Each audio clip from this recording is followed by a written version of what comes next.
भाई ये काम हमने करा है और देश के जितने भी यूथ हैं 100। देखिए, मेरे घर पर ये पहली मर्तबा नहीं हुआ है। एक ओबीसी जैसा जो हर बार।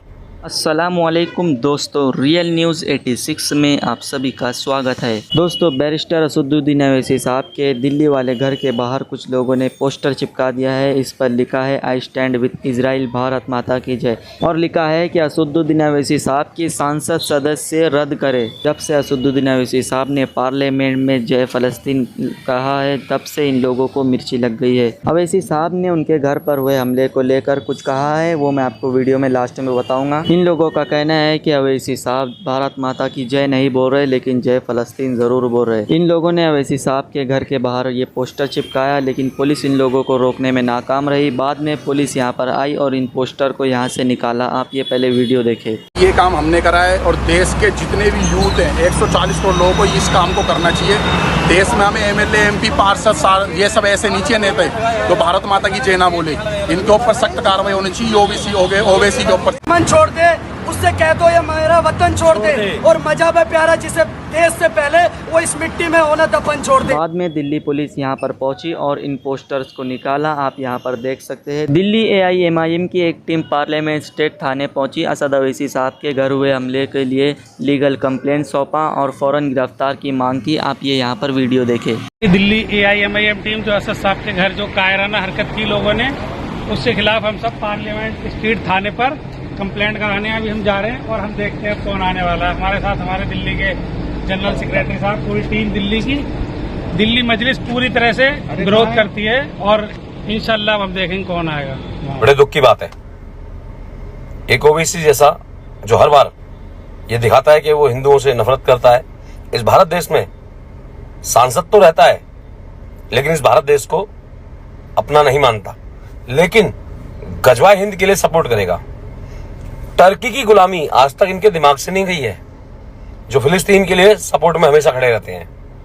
और संसद जैसी जगह पर, जहां पर यह शपथ दिलाई जाती है कि मैं किसी जाति, किसी धर्म, किसी संप्रदाय के बगैर भेदभाव के सबको एक समान नजरों से देखते हुए सभी का विकास करूंगा, उस जगह पर वो खड़ा होकर जय भीम, जय मीम और साथ ही साथ जय फिलिस्तीन बोलता है।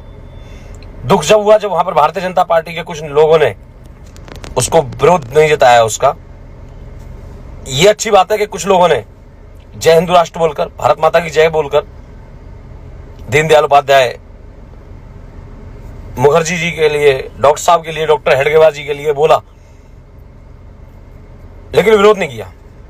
यहां थोड़ी सी पीड़ा होती है। लेकिन जैसे ही भारतीय जनता पार्टी के लोगों ने जय हिंदू राष्ट्र कहा तो कांग्रेसियों ने कितना शोर मचाया बैकग्राउंड में आपने देखा। आखिरकार क्यों किसी सांसद ने भारतीय जनता पार्टी के ने घुमा के एक चाटा क्यों नहीं मारा उसके, या उसका विरोध क्यों नहीं किया? सोचकर देखिए, बड़ा अजीब लगता है।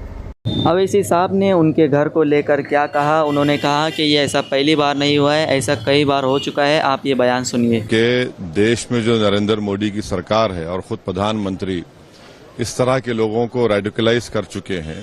जो प्रधानमंत्री खुद कहते हैं घुसपैठी है मुसलमान और इनके कपड़े देखकर पहचानो, तो इन लोगों को हिम्मत मिलती है। ये एम्बोल्डन हो चुके हैं और इनको लगता है कि जब तक मोदी सरकार है हम कुछ भी कर सकते हैं। और दूसरी बात ये है कि ये लोग इजराइल का फ्लैग लेकर मेरे घर पर चिपकाते हैं, तो इससे मालूम होता है कि ये लोग ज़ायनिस्ट आइडियोलॉजी को मानने वाले हैं। और ज़ायनिस्ट आइडियोलॉजी ने ही गाजा में 12 लाख लोगों को बेघर कर दिया, 40,000 लोगों को मौत की घाट उतार दिया।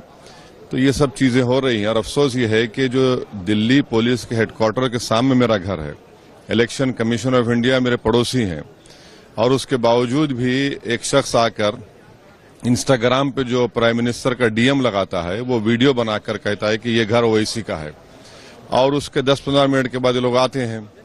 तो अब पुलिस खुद अगर इनको पकड़ना नहीं चाहती है तो फिर हम क्या करेंगे? भाई सरकार आपकी, पुलिस आपकी, मेरे घर के सामने एक नहीं बल्कि 100 CCTV कैमरा लगे हुए हैं, और जो पुलिस ऑफिसर मेरे पास आते हैं वो मुझसे कहते हैं हाँ सर कभी कभी हो जाता है। तो अब ये कभी कभी नहीं हो रहा है। अगर किस दिन कभी कुछ बड़ा वाकया हो जाएगा तो फिर उस वक्त क्या बोलेंगे लोग?